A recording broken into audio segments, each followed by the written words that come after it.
Fala, nação, saudações de nação, já que o Brasil perdeu, né, o jogo de 1-0 para Camarões. Pedro e Everton Ribeiro entrou, Pedro não teve muitas chances de finalizar, jogou há pouco tempo, mas é o primeiro passo para ele poder começar a entrar nos próximos jogos, né. Então vamos embora reger aqui, né, a derrota do Brasil, o que o Brasil fez de errado para não se repetir nos próximos jogos, né. Mas antes disso, eu já peço seu like e sua inscrição para ajudar o canal, e eu quero dar os créditos à ESPN do Brasil, Grupo Disney, link na descrição, e vambora pro vídeo. Quero saber o que você achou da atuação da seleção brasileira nessa derrota contra Camarões. Comenta aqui nos comentários. Tamo junto e é nóis. Se a Suíça fizesse mais um gol, ela era a primeira do grupo, mudava toda a história e o Brasil ia para aquele lado que parece ser, pelo menos em tese, o mais difícil do chaveamento. Sim. Sensacional. Gol. Ter acontecido. Poderia ter acontecido perfeitamente, até porque o outro jogo foi um jogo de viradas, né? Uhum. A Suíça conseguiu virar. 1-0 Suíça, 1-0, 2-1, virou. 3-2. Virou. Mas agora vai a Suíça enfrentar Portugal. É um adversário desconfortável. Venceu a Sérvia, é um adversário que cede pouco, e aí é problema de Portugal. O Brasil, que teria, teoricamente, Uruguai e Espanha, conseguiu tirar até as quartas, né, Eugênio? Tem a Coreia, depois Japão ou Croácia. Pode fazer uma Copa da Ásia aí. É da Ásia. E assim, teoricamente ele teria um caminho até teórico, né, se a Argentina se classificar, até enfrentar a Argentina de campeões do mundo. Uruguai, Espanha, Argentina, um lado pesado.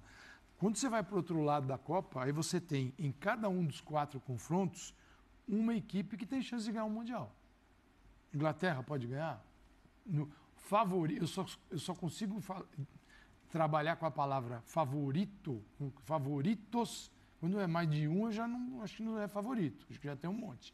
Então você tem equipes que podem ganhar o Mundial. Favorita tinha na Copa 2018, era a França. Favorita tinha em 2014, era a Alemanha. Favorita tinha em 2010, a Espanha. Agora, para mim, tem um monte de time. A Inglaterra pode chegar? Pode. A Espanha. Portugal, a primeira final. A França. Agora, do outro lado, vamos ver o que vai ser o confronto lá da Argentina, se ela chega à semifinal.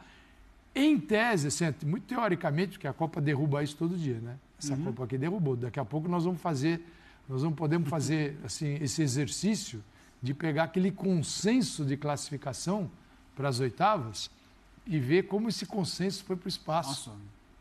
As projeções foram por água abaixo. Por água abaixo. Isso é resultado da bola, dentro de campo, deste momento do Mundial, dentro de campo, estão jogando. Então, o futebol é acessível para muita gente. Mas vamos ver o significado dessa derrota no Brasil. Tem 2. O primeiro é apanhar até segunda-feira.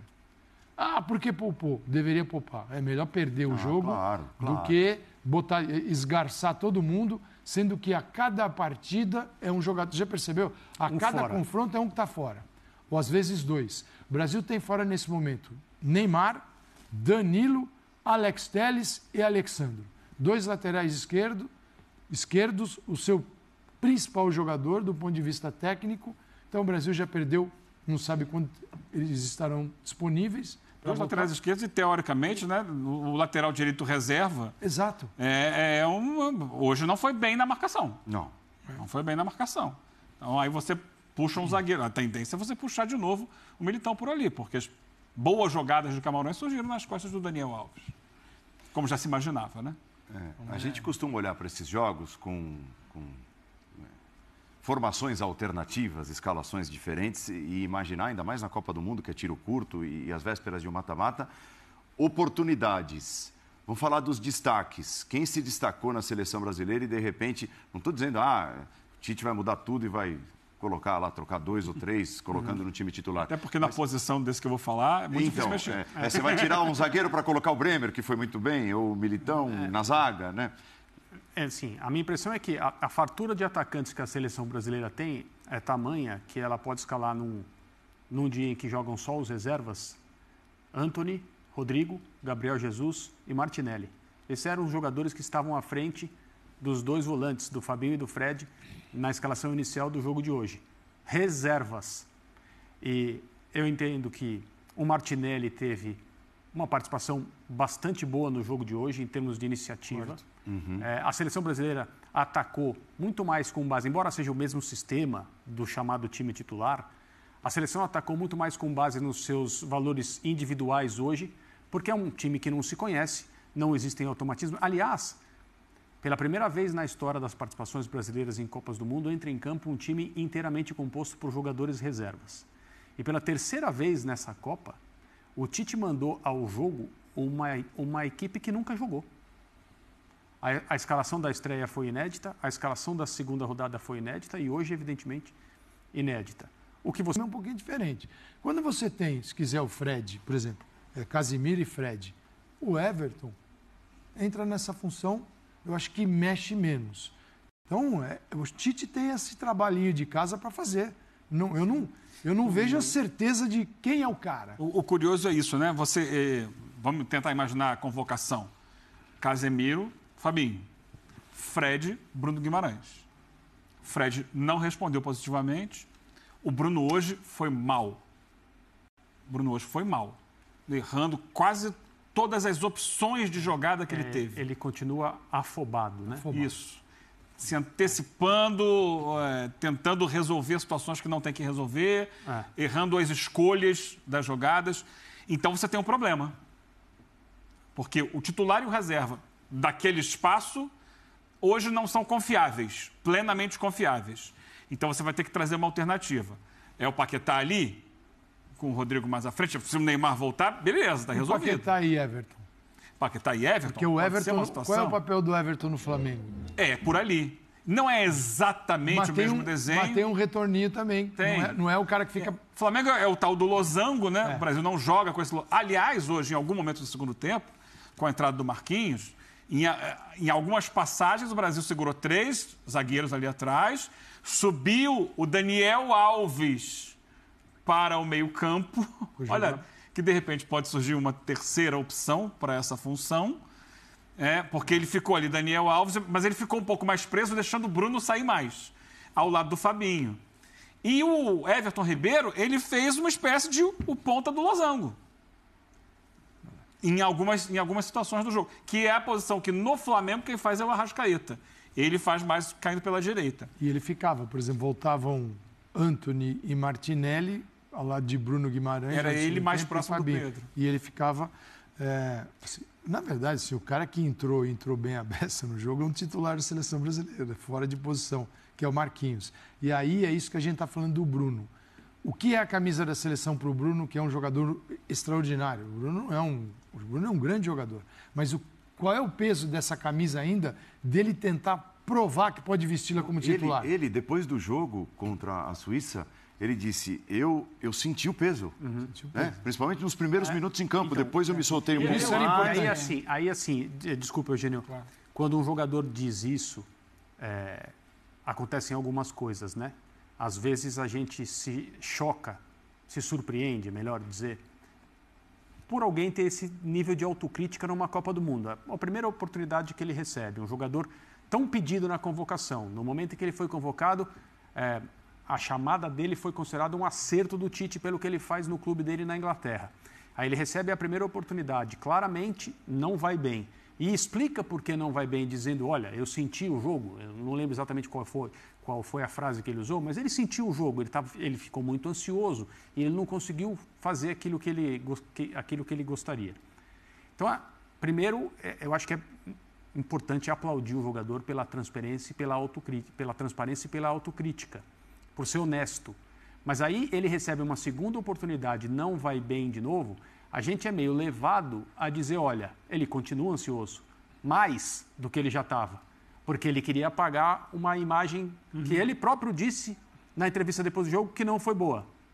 Complicado isso. Copa do Mundo não é simples. E o curioso... E ele é um jogador experiente, não é uma questão de falta de experiência. Não. A minha avaliação do Bruno no primeiro jogo que ele participou, contra a Suíça, foi positiva no final das contas. Apesar de alguns erros, por esse nervosismo, ele mostrou uma atitude, vamos usar a palavra aí do mundo corporativo, ele foi proativo, ele se lançou ao jogo, ele assumiu responsabilidades. Verdade. Que eu acho que naquele momento foi importante para o time. Hoje, ele assumiu demais. Ele chamou... Não estava pronto para chamar tanta responsabilidade quanto ele chamou. Quanto no lance citado aqui pelo Calçade. É que ele entra na frente do Pedro, a bola chegaria para o Pedro. E outras situações poderiam ter acontecido também. Então, acho que é hora de acalmar um pouquinho o coração dele. Espera um pouquinho, vamos buscar uma outra alternativa. Pode ser que ali na frente ele seja necessário, porque a gente não sabe essa questão de lesão todo dia, um machuca aqui, outro machuca ali, mas eu acho que é uma hora dele descansar um pouco para acalmar a cabeça. Mas a discussão anterior sobre o papel do Neymar, se o Neymar não tiver condições, né? Eu continuo achando que o reserva do Neymar, o substituto do Neymar, na sua função, tem que ser o Rodrigo. Eu acho isso porque o Rodrigo é um jogador com uma queda para ação imprevista, uma queda para surpresa. E o que a seleção brasileira precisa nesse papel, evidentemente não tendo o Neymar, ou talvez... É uma coisa, né? O Neymar tem dito aí que está zerado, a seleção brasileira vai tomar cuidado com ele, não vai arriscá-lo, a não ser que seja absolutamente necessário.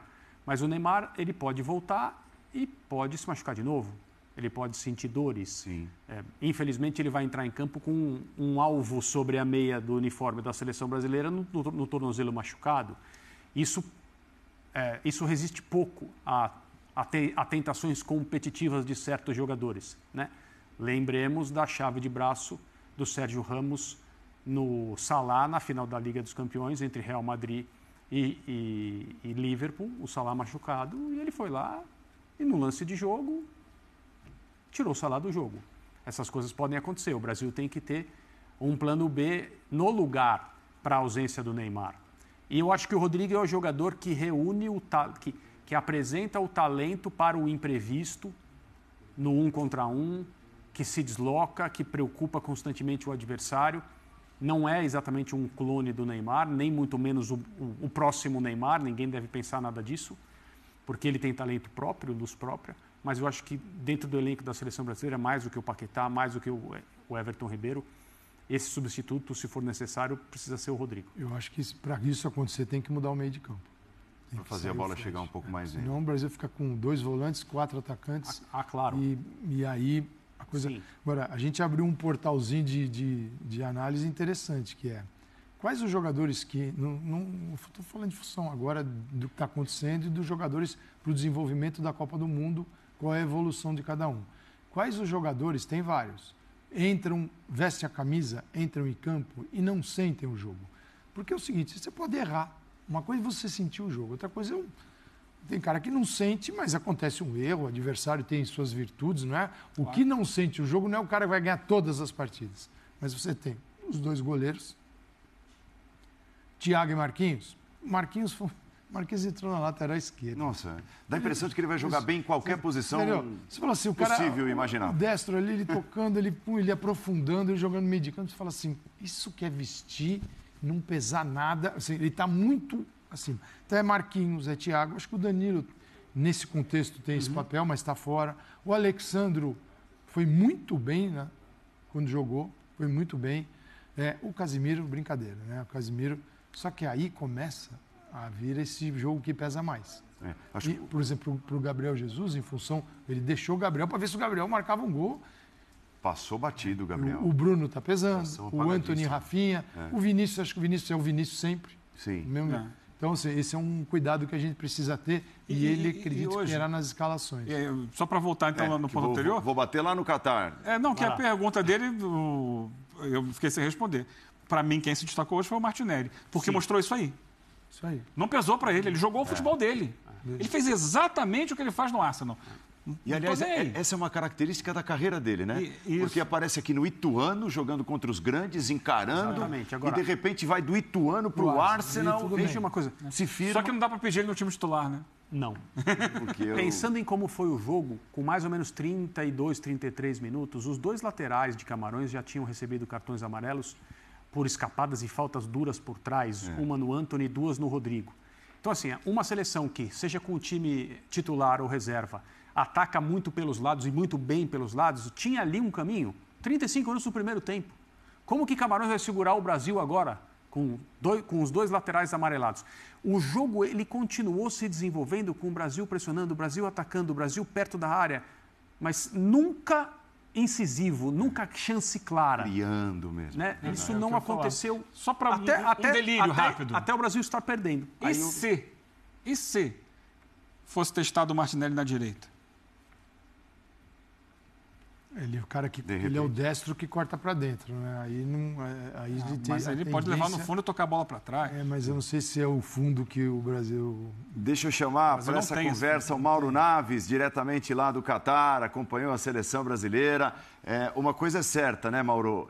Também pela lesão do Alex Telles, não se sabe exatamente se Danilo volta, se Alexandro volta. Aí teve essa conversa aqui dos nossos comentaristas a respeito pelo menos de um do meio de campo, que vão fazer companhia para Casemiro e Paquetá. O Brasil vai com algumas dúvidas importantes para o jogo da segunda-feira contra a Coreia, né, Mauro? Bem-vindo.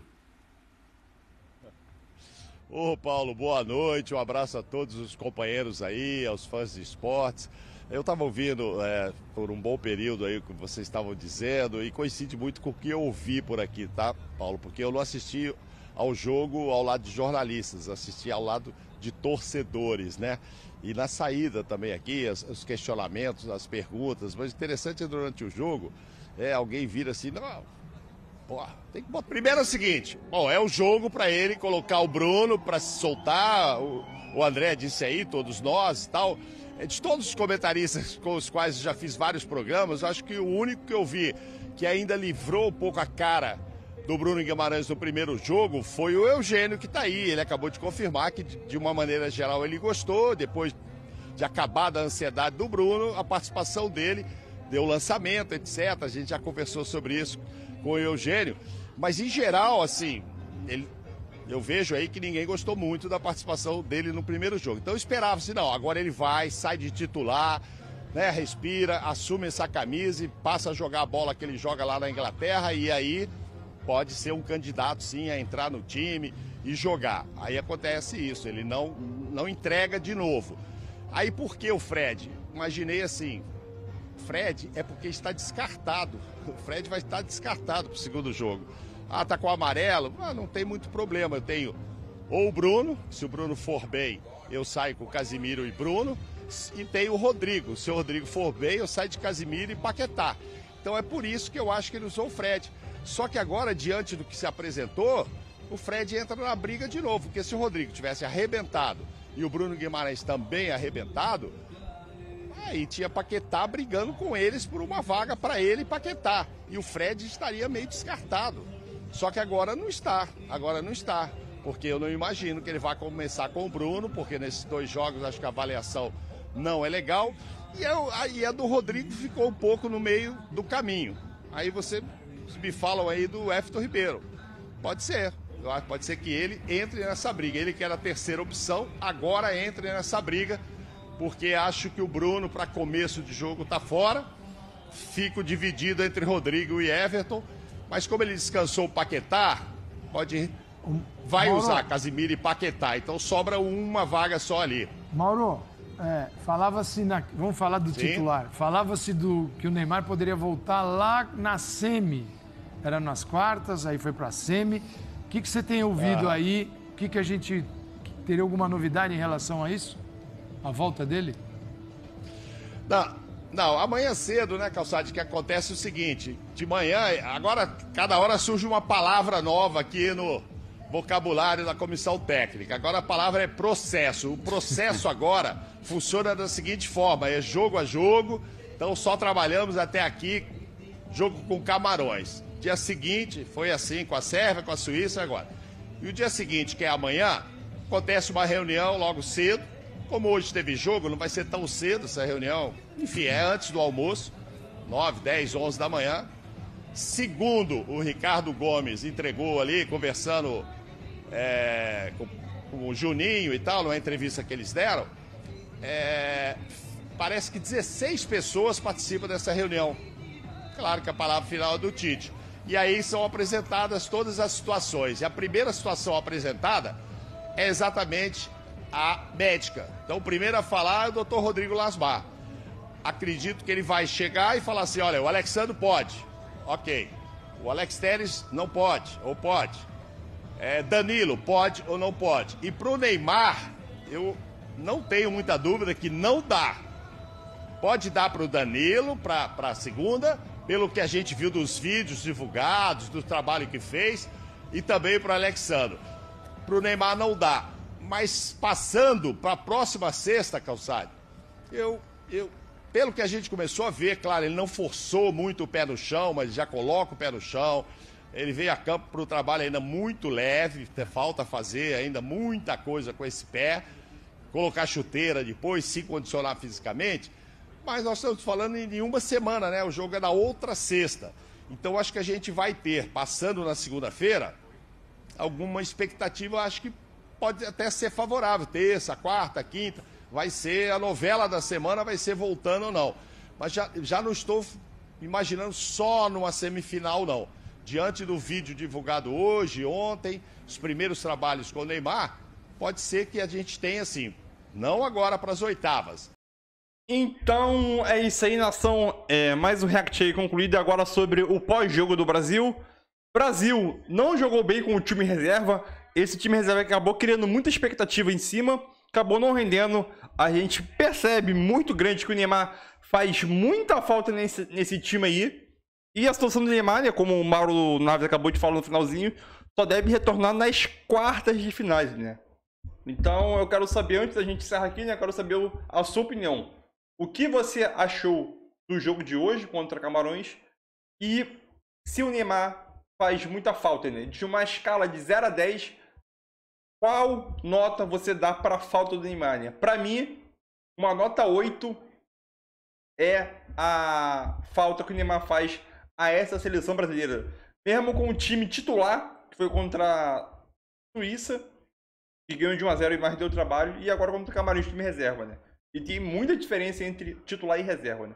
Quero saber a tua opinião. Comenta aí, tamo junto e é nóis. Deixa aquele like, valeu!